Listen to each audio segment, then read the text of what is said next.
Hey, it's Tanya, and are you ready for some truth telling this Tuesday? Yeah! We're getting warmed up and ready to talk about communication because this subject is so near and dear to my heart because I am constantly a student of how I can become a better communicator, and I bet you are too.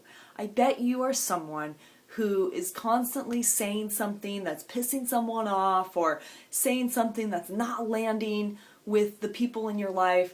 And this is how we become part of a tribe. This is how we build a tribe, is through our communication.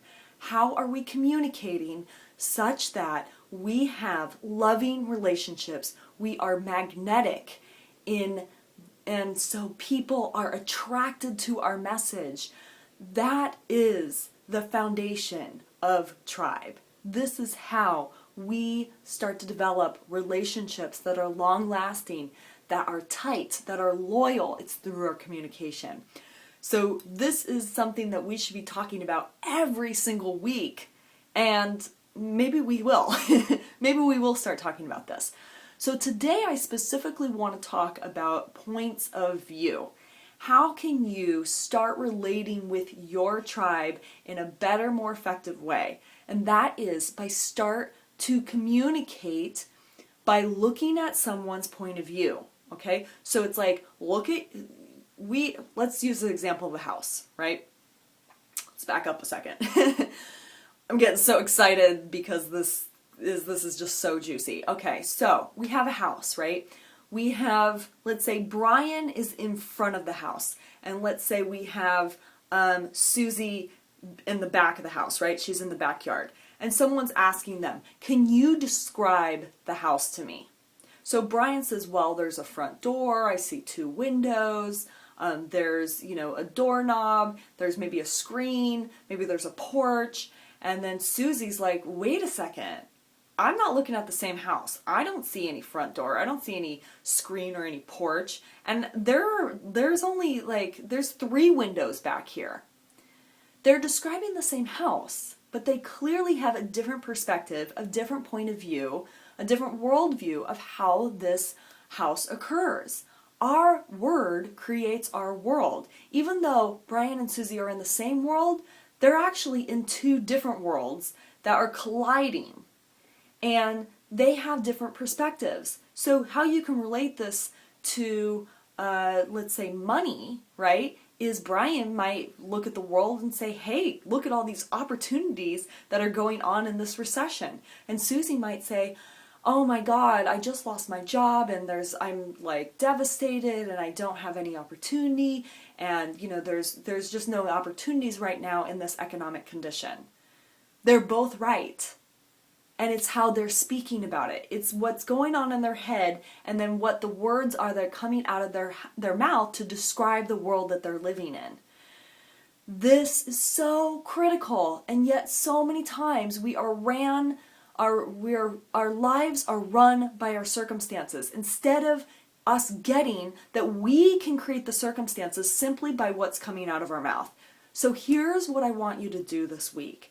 Is to start paying attention to the words that are coming out of your mouth. How many times are you speaking negatively about your life, about your situations, about your circumstances?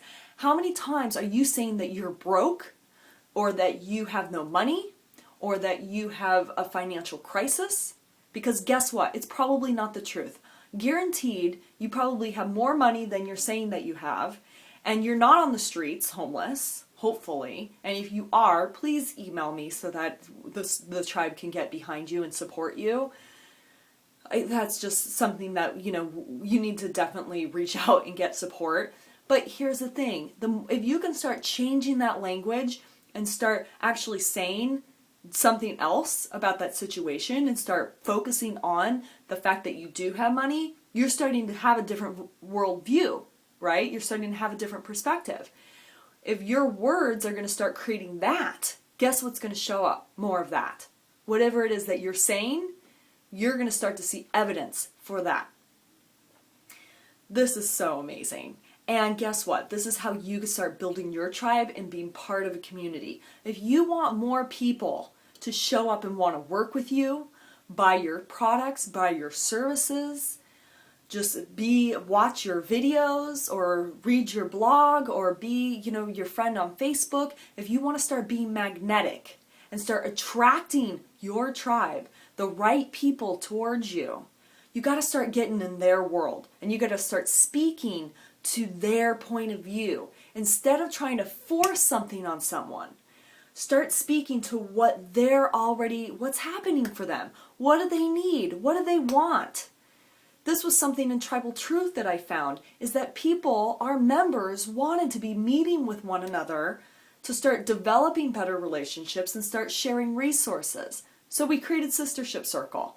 We created a meeting that wasn't based on a speaker or someone speaking. It was based on the tribe standing shoulder to shoulder and sharing resources with one another. I listened to the point of view. I listened to what was needed. I listened to the tribe, and then I delivered what they needed. So I really want you to join me on the next Tribe Builder call this week, Wednesday, 9 a.m. Pacific. We are going to be talking about your communication. How can you become a better, more effective communicator? How can you start turning no's into yeses? How can you start being a magnet for people to want to work with you? How can we have you have more effective enrollment conversations and then actually have someone say yes and follow through and be in action? How amazing would that be? This is going to be an extraordinary conversation on Wednesday, and I really hope that you can join me. And here's the thing, if you are on the call live, I am going to have a free giveaway that I'm going to be giving away to someone on the call. I think it's going to be you, if you're on for the entire time. So join me, really excited. This is going to be an extraordinary call that's going to make a huge difference, not only in your business, but in all of your relationships. So join me there. Whoa.